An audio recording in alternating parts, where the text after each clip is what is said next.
Better get that music off, eh? Don't want to have any copyright infringements. Ha ha! Tom Petty, Stand Your Ground. Great music he did. Tom Petty, never did see him in concert. Would have liked to have sometime. Anyways, just was porting on an old school 372. Might be old school, but really, they still make them. Not sold in this country. Malaysia, you can buy them. But this one actually, it's the first time I've ported a non-Molly made one. You know, Molly pistons, Molly cylinders, to me they're the best. This is a Donny. Nothing wrong with it though. I don't think they're quite as good as the Mollies, but they've been okay. They're just a little rougher around the edges. Not finished quite as well. So I've just done the sides on my 372s like I always do. And I'm gonna make my lower transfers flow a lot better. Been doing that this way for years, works for me. Saws have always been good, reliable, and good power. So yeah, I've just done my sides, and then I'll do my finishing, and then work on my exhaust as well. You can really see how rough the casting is on these, okay, compared to regular Mollies, if you even have any. You see that, eh? Pretty rough. So just do my timing numbers and just polish it up and it'll be good to go. They use a Molly piston in there because I don't think Donny makes pistons. They might. I could be wrong. So yeah, just talking to Buckin on the phone a minute ago, talking about his video I just did with his Ripsaws 201s there with him and Hogan. Love those guys. Hogan's in camp.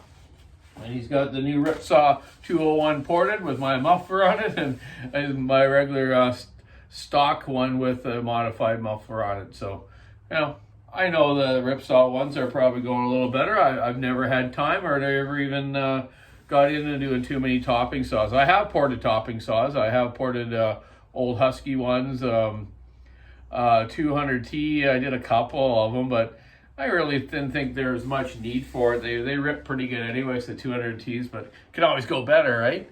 As long as they last, though. They gotta last. You know, I don't like to do anything that's gonna make the man's tool not work as good, and he can't make his living with it as long as he should be able to. So that's why we build work saws only. I can build performance saws, but they're just for performance and playing around.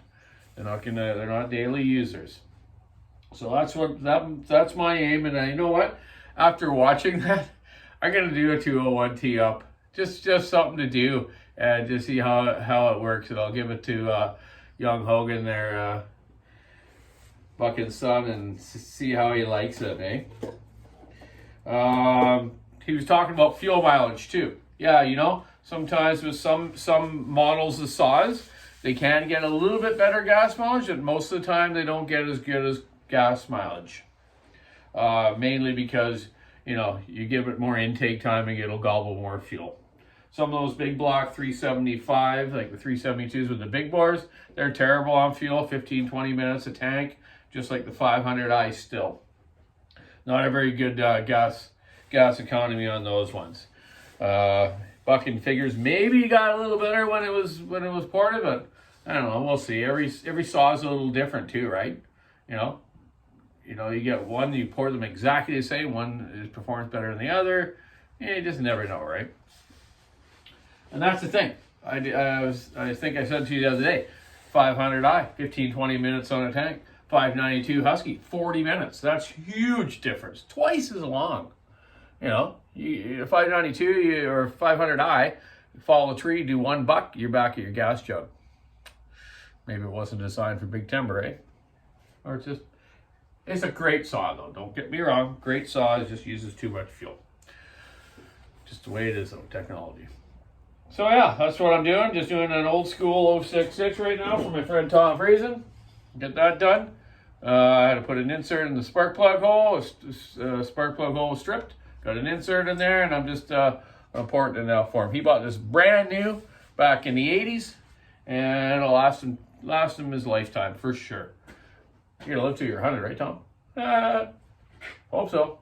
$395 for Ray Cobb. I think he's from the U.S. Doing a couple 395s here today as well. Great saws as well. Cleaning up the lower transfers, angling them differently. A little bit on the exhaust, not a lot though. I like the timing on the exhaust in 395s, but I will be doing some intake. Not a lot, just some though, and more compression. So yeah, that's what I'm up to today. It's a beautiful day outside. Our spring is here for sure. What else was there? Geez.